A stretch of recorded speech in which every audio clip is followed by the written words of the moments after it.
साथ संगत, आज प्रयागराज में ये जो विशाल संतों का समूह है, ये साथ संगत, ये असीम सद्गुरु की कृपा रहमत होती है।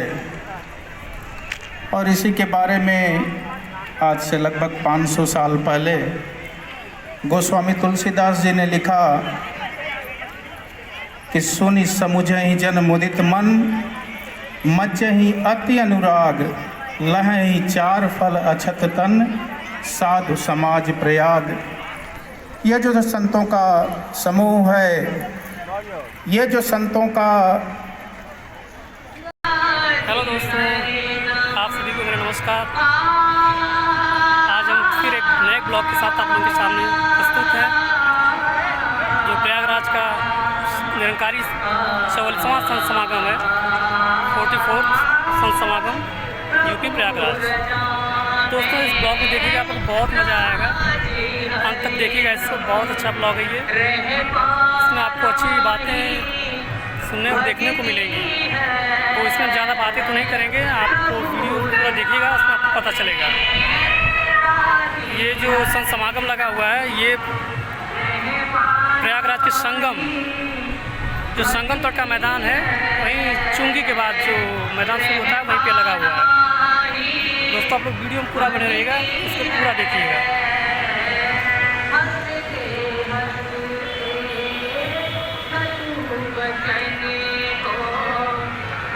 इस साइड देखिए प्रदर्शनी लगी हुई है सब,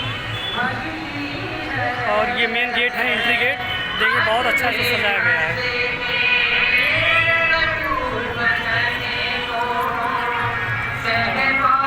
आप देख सकते हैं चारों तरफ कितना मैदान, भीड़ ही भीड़ है मैदान में।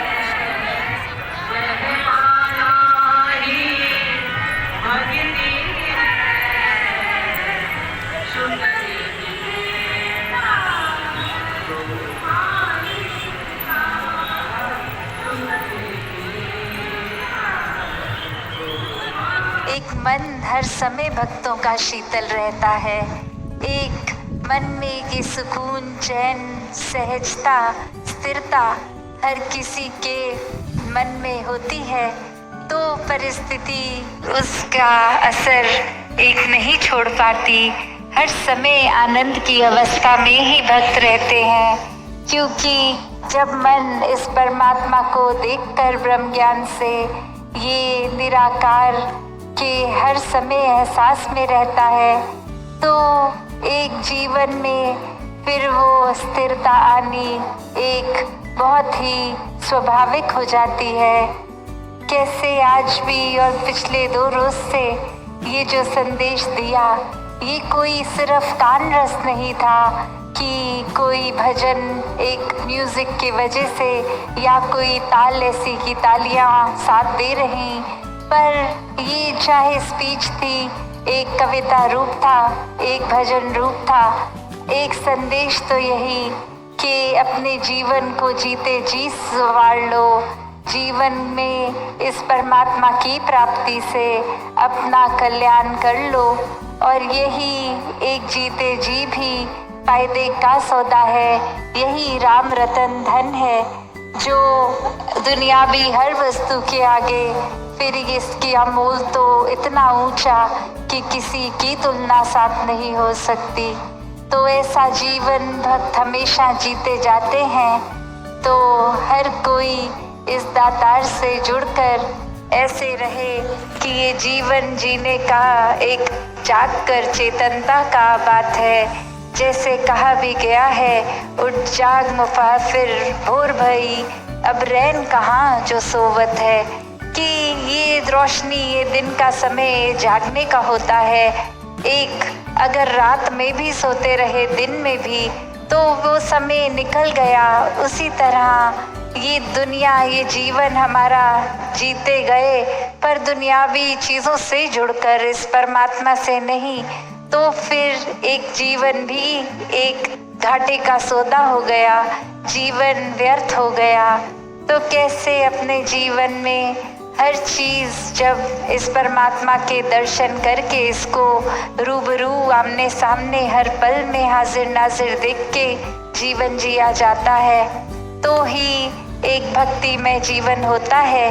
क्योंकि जब इस परमात्मा से प्यार हो जाता है, फिर परमात्मा की बनाई हर चीज से ही होता है।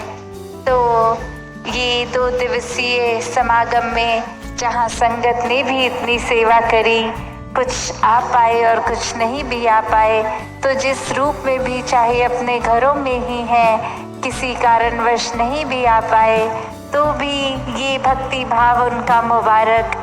घर में बैठे भी, इंटरनेट से जितने भी महापुरुष देख रहे हैं समागम, ये भाव हर एक के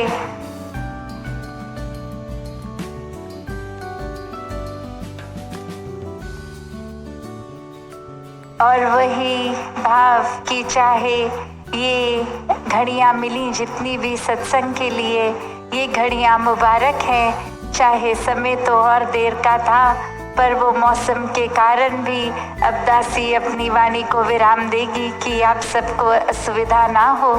तो सब इसी तरह जीवन भर अपने एक भक्तिमय जीवन को जिए, एक परमात्मा को पहले जानकर, फिर उससे प्यार करके, फिर उसकी भक्ति करके।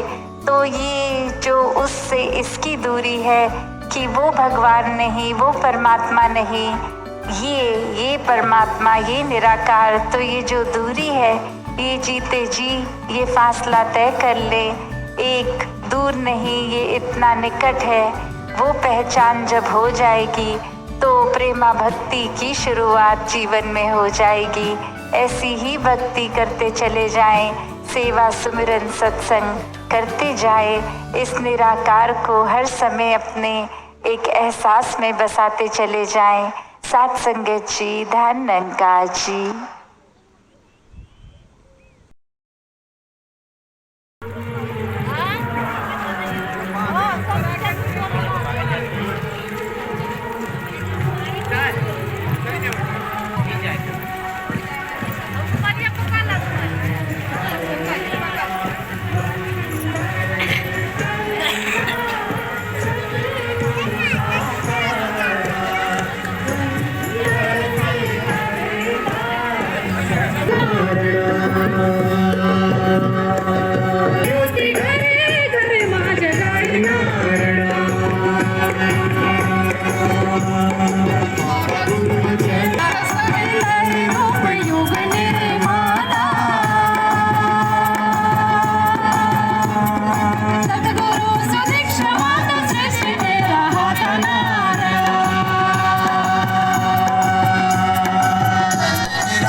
साधु का समाज बैठा है, ये जो संगत बैठी है, ये जो संतों का समूह बैठा है, ये चारों फल यहीं पे प्राप्त होते हैं।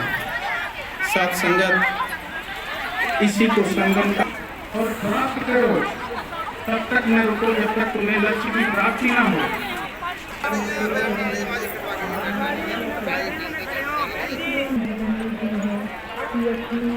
जो हर दिन की जिम्मेदारी है वो तो निभाना है, और निभाते निभाते भी इस भौतिक जीवन में एक परमात्मा को ही श्रेष्ठ मानकर अपने सारे कर्तव्यों को भी पूरा करता जाना है।